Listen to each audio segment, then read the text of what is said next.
Politics has always been a game of power, a game of manipulation, and a game of strategy. When we look at history, we see that some of the most successful leaders were those who understood the art of leadership in its raw, unfiltered form. One of the most compelling frameworks for understanding such raw leadership, it comes from Niccolo Machiavelli. His ideas have shaped the paths of many influential leaders. Today, let's explore what it means to be a Machiavellian leader and how these principles have been applied by leaders like Stalin, Mussolini, Napoleon, and Indira Gandhi. Machiavelli believed that a ruler must be cunning, strategic, and sometimes ruthless to maintain power. He argued that the ends often justify the means, meaning that achieving a goal, it can excuse the methods used. This is not about being cruel for the sake of cruelty. It is about using calculated actions. To ensure stability and control. A Machiavellian leader, he uses power intelligently, controlling narratives, suppressing opposition, and ensuring absolute loyalty. A Machiavellian leader does not necessarily have to be cruel, but they must be shrewd, they must be calculating, and they must always a step ahead of their enemies and opponents. Throughout history, some leaders have mastered the art of ruling with absolute authority, shaping nations through calculated moves and unshakable dominance. Today we have one such leader, for example. He was Joseph Stalin. Joseph Stalin, the ruler of the Soviet Union from 1924 to 1953. His leadership, it stands as a perfect example of Machiavellian principles in action. He understood that power is not given, it is taken, it is controlled, and it is maintained through strategy, fear, and manipulation. He did not just govern, he ruled with an iron fist, ensuring that every aspect of life in the Soviet Union revolved around his will. He controlled the narrative. With masterful propaganda, shaping public perception to make people believe that he was not just a leader, but he was a protector. He was a father figure, and he was the architect of Soviet progress. His image filled the streets. His name echoed in speeches, and his achievements, they became part of history books. People saw what he wanted them to see and believed what he wanted them to believe. He erased his political rivals. He rewrote history, and he convinced the masses that without him, the nation would collapse. His power did not rely on truth. It relied on what he made others believe to be true.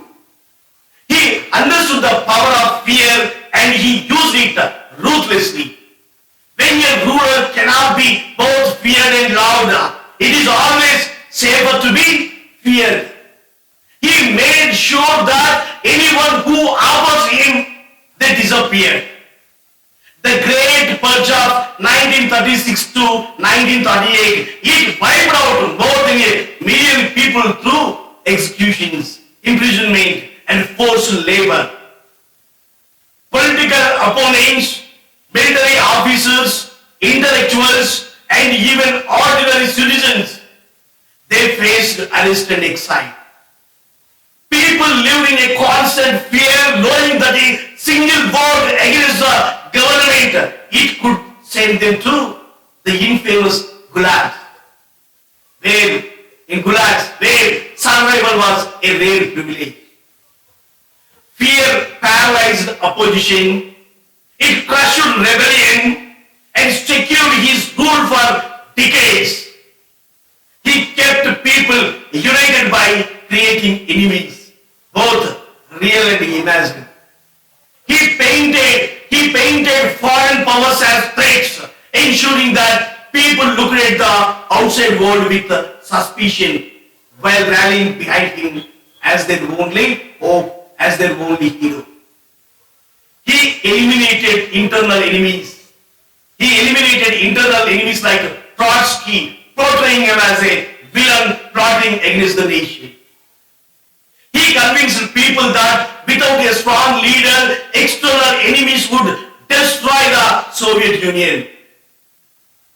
When Nazi Germany invaded in 1941, he turned the war into an opportunity. He turned the war into an opportunity to reinforce his position, inspiring people to fight under his command. Even after the war, he continued the strategy using the Cold War to justify absolute control, portraying the capitalist world as a constant threat. He knew that military power was the backbone of an unchallenged rule. He ensured that the Soviet Union maintained the largest military force. It expanded the Red Army to over 12 million soldiers. 12 million soldiers after World War II.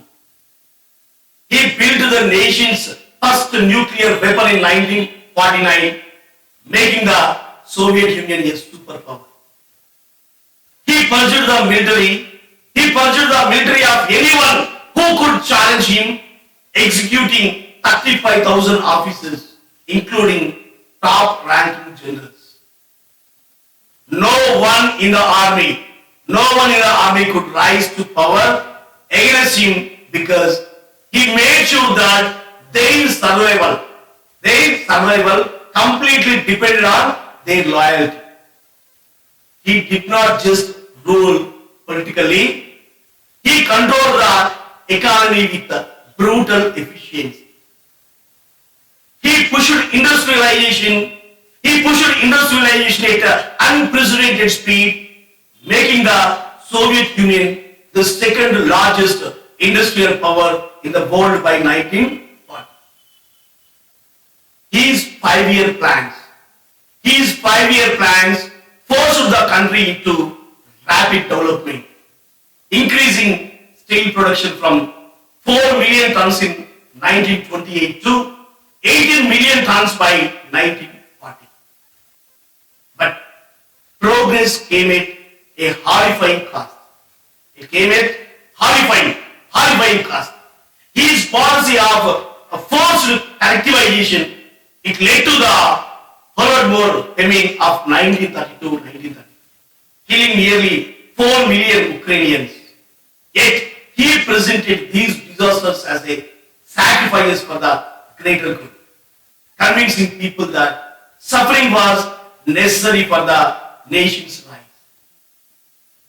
He controlled the legal system. Stalin controlled the legal system and dispensed justice without trials. He did not rely on courts or legal procedures. His words alone decided life and death. His secret police arrested people without explanation, and anyone suspected of disloyalty, they disappeared overnight. Even his closest allies, they were not safe. Those who helped him rise to power, they found themselves facing execution when they became a potential threat. His ability to eliminate rivals, it ensured that no one could ever challenge his position.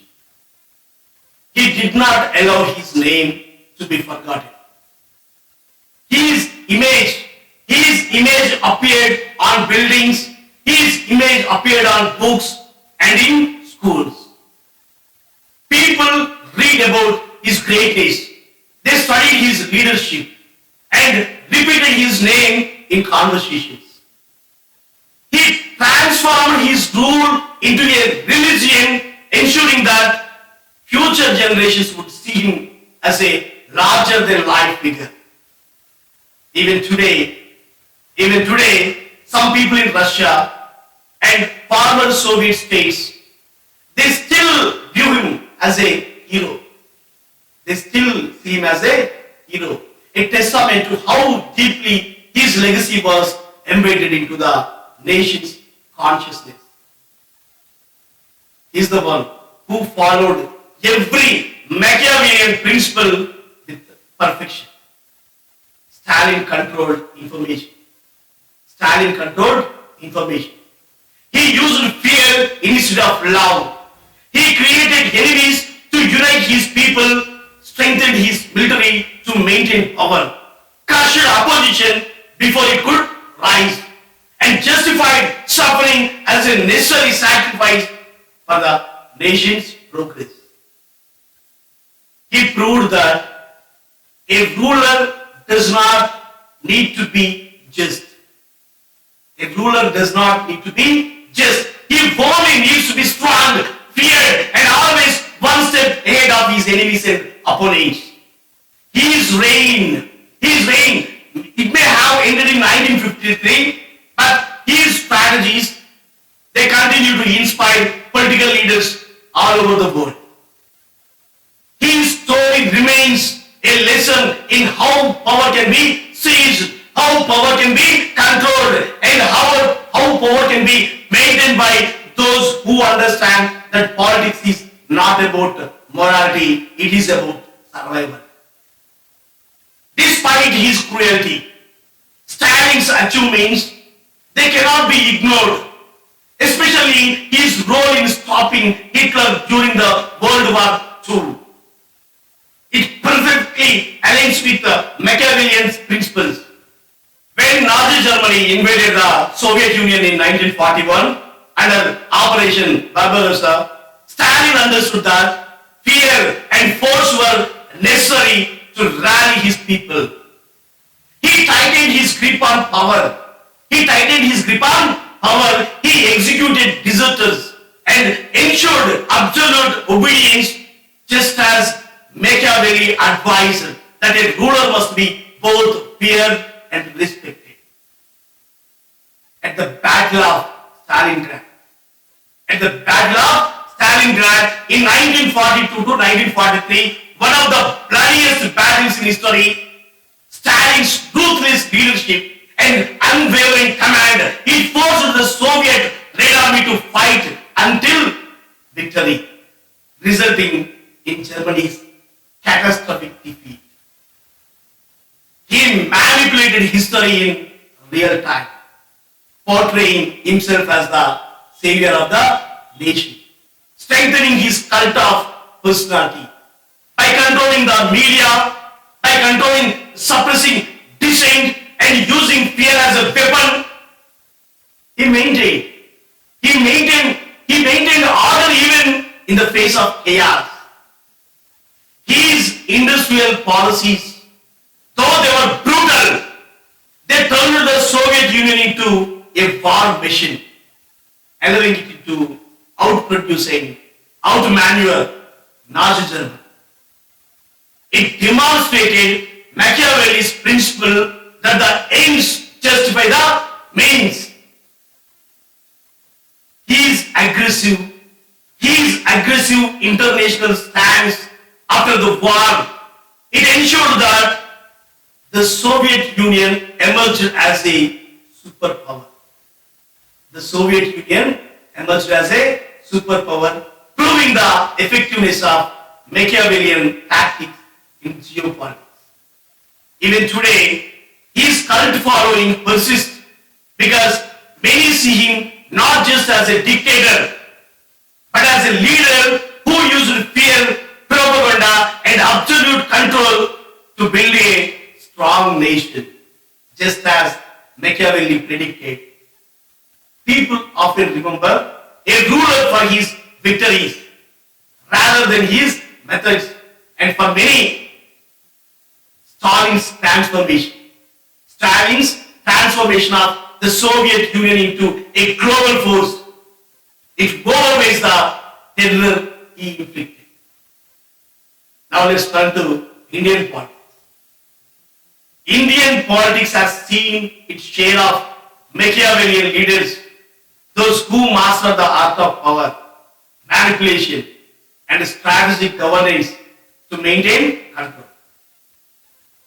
We can see it from Jawaharlal Nehru days, from the days of Jawaharlal Nehru to today, Narendra Modi.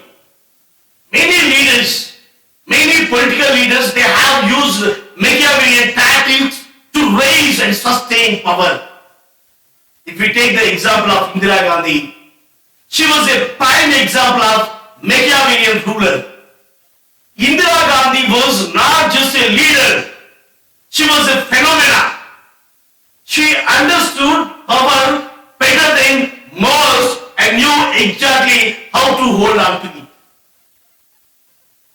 When she faced opposition, she did not hesitate to crush it. During the emergency in 1975, she suspended civil rights, controlled the press, arrested her opponents, and ruled with an iron fist. She eliminated challenges.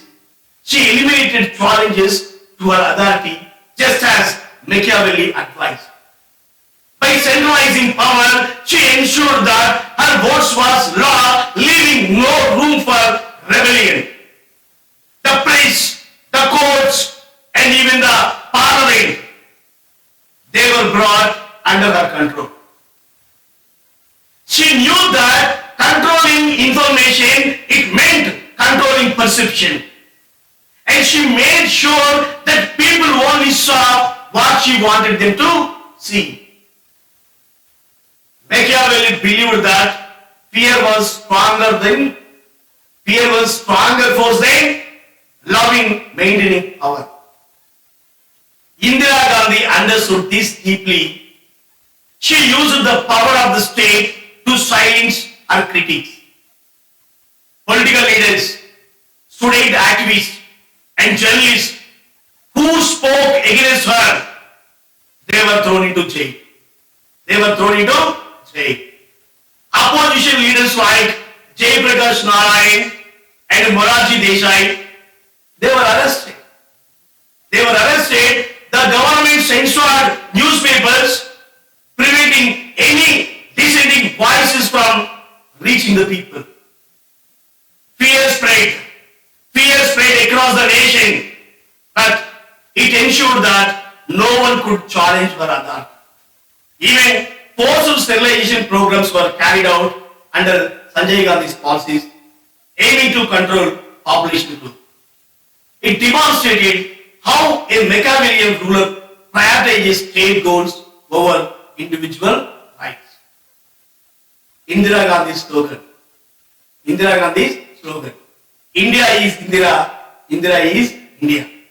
It was not just a political statement. It was psychological warfare.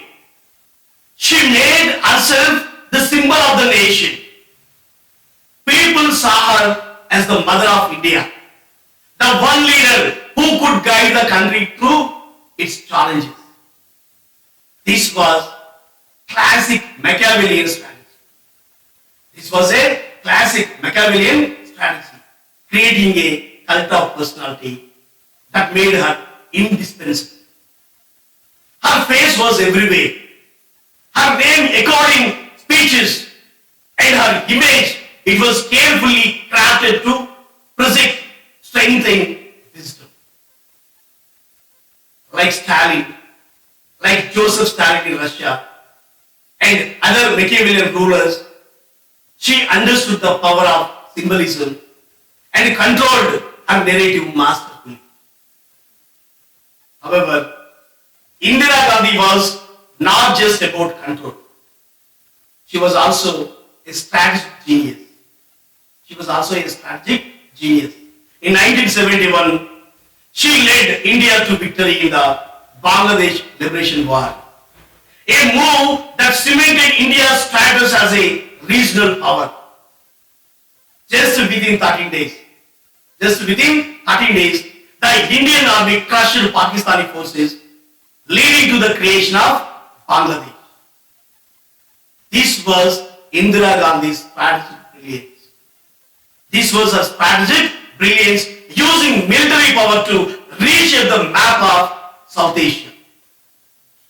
Machiavelli would have admired her for her ability to use war not just for defense but for expanding influence. She also used economic policies to consolidate her power. In 1969, Indira Gandhi nationalized banks, a move that made her popular among the poor and working class, while weakening industrialists who opposed her. She abolished private purses, ending the financial privileges of former Indian princes, further solidifying her image as a champion of the common people. By weakening powerful groups and positioning herself as the only leader who truly cared for the masses, she strengthened her control over the country. Machiavelli advised rulers to make people dependent on them, and Indira Gandhi did exactly what he advised. Even her downfall and her comeback, it reflected Machiavellian strategy. After the emergency ended in 1977, she lost the elections, but she waited. She bided her time and returned to power in 1980. She knew how to use the weakness of her opponents. The Janata Party government that replaced Indira Gandhi was unstable and lacked strong leadership. People began to feel that only Indira Gandhi could bring stability. She allowed the chaos to unfold, and when the time was right, she reclaimed her throne. Machiavelli taught that a ruler must know when to retreat and when to strike.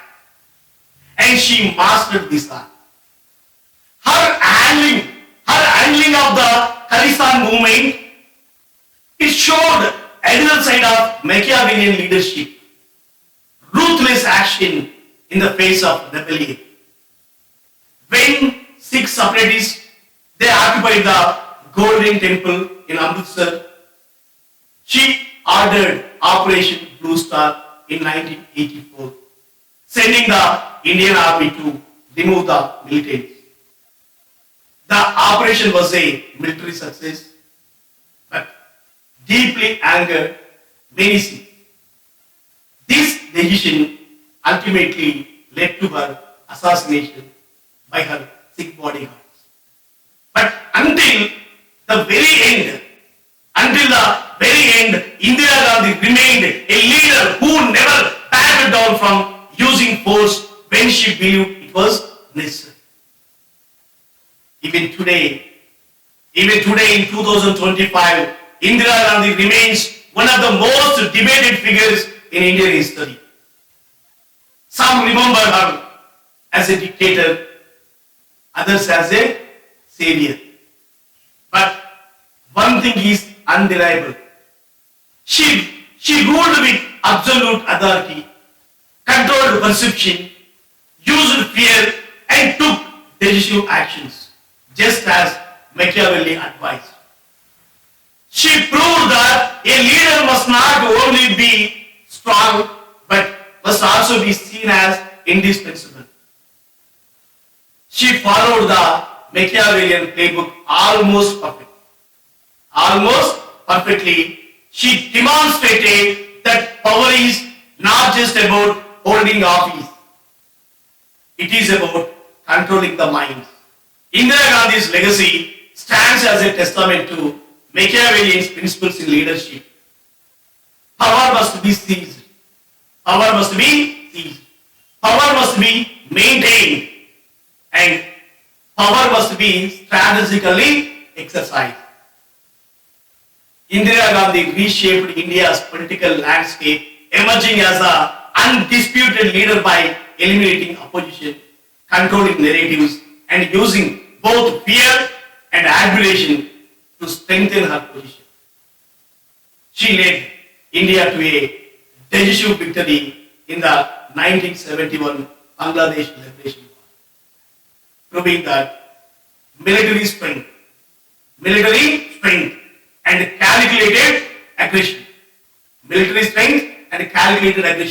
they can elevate a nation's global standing. Her nationalization of banks in 1969 and the abolition of private purses, it weakened financial elites and royal privileges, reinforcing Machiavelli's idea that a ruler must cut down the power of those who could challenge the authority.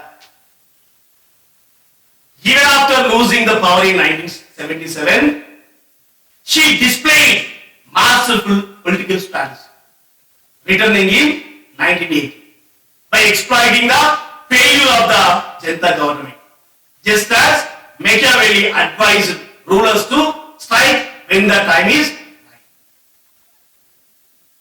Her ruthless suppression of the Khalistan insurgency and her iron-fisted control during the emergency, they reflected the belief that political stability sometimes requires authoritarian measures.